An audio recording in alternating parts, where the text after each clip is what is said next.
नमस्कार, मैं हूं दीपक मिश्रा और हमारी खास पेशकश सरोकार में आपका स्वागत है। सरोकार में जैसा कि आप जानते हैं कि सोमवार से लेकर शुक्रवार तक हम मौके पर पहुंचकर समस्या को समझते हैं, उसे उठाते हैं, लोगों की परेशानी को दिखाते हैं और इसके समाधान के तौर पर शनिवार को जिम्मेदारों से उनकी जवाबदेही को लेकर सवाल पूछेंगे। तो चलिए शुरू करते हैं हमारा एक खास शो सरोकार।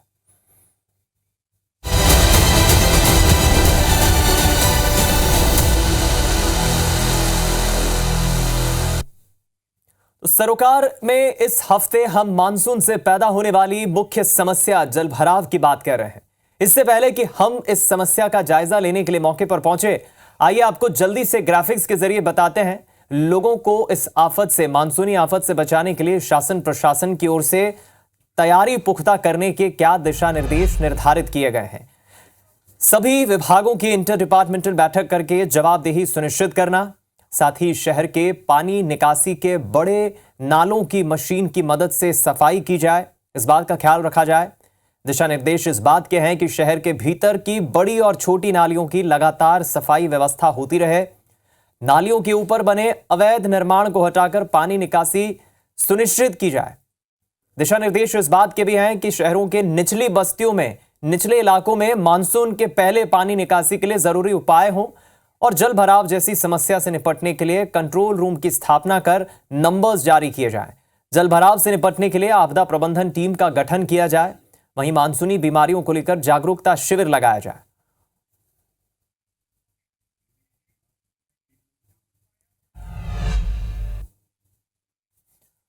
आज अब बात करेंगे बस्तर के संभाग मुख्यालय जगदलपुर में ड्रेनेज की समस्या की। लोगों के लिए बड़ी परेशानी खड़ी कर रही है। हर बारिश में शहर की कई कॉलोनियां ऐसी है जहां से लोगों का निकलना मुश्किल हो जाता है। वहीं सड़कों पर जलभराव की वजह से घंटों तक ट्रैफिक जाम की स्थिति बनती है।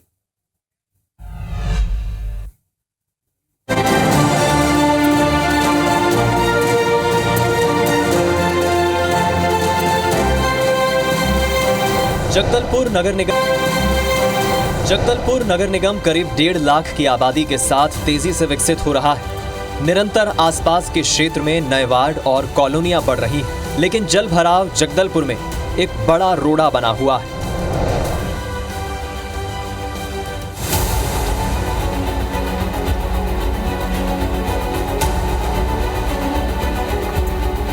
जगदलपुर के गंगा मुंडा वार्ड में बारिश अपने साथ आफत लेकर आती है। यहाँ सड़कों पर पानी जमा हो जाता है, जिससे आवागमन बाधित होता है। ये है जगदलपुर का गंगानगर वार्ड। गंगा मुंडा तालाब के किनारे अतिक्रमण के साथ साथ कई तरह की परेशानियों में सबसे बड़ी परेशानी यहाँ जल भराव की है। जब जब बारिश होती है, मानसूनी बारिश होती है, उसके बाद यहाँ जो नाले हैं ये जगह जगह जाम हो जाते हैं और पानी जो बस्तियाँ हैं उनमें भर जाता है। कई कई दिनों तक जब ज़्यादा बारिश होती है तो यहाँ जाम की स्थिति होती है। लोगों के घरों में पानी भर जाता है और उसकी वजह से लोगों को मुश्किलों का सामना करना पड़ता है।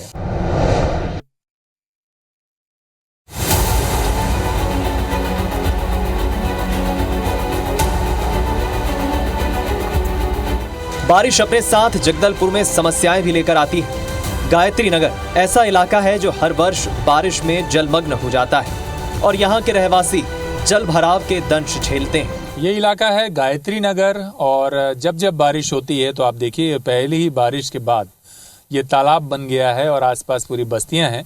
दरअसल गंगा मुंडा की तरफ से काफ़ी पहले से बड़े नालों के ज़रिए पानी यहाँ आता रहता था। ये खुला क्षेत्र था, पर धीरे धीरे अवैध कॉलोनियाँ बनी और इसके साथ साथ अतिक्रमण हुआ। ये बड़ा नाला आप देख रहे हैं ये निगम ने बनाया, लेकिन कई जगहों पर ये आगे जाकर जो बाहर जब ये ड्रेनेज निकलती है तो ये नाला सकरा हो जाता है। ऐसे में पानी जैसे ही ज़्यादा आता है वैसे ही इस बड़े नाले का भी पानी सड़क के ऊपर आ जाता है और पूरी जो कॉलोनी है उसकी सड़कों पर पानी भर जाता है और लोगों का बाहर निकलना मुश्किल हो जाता है।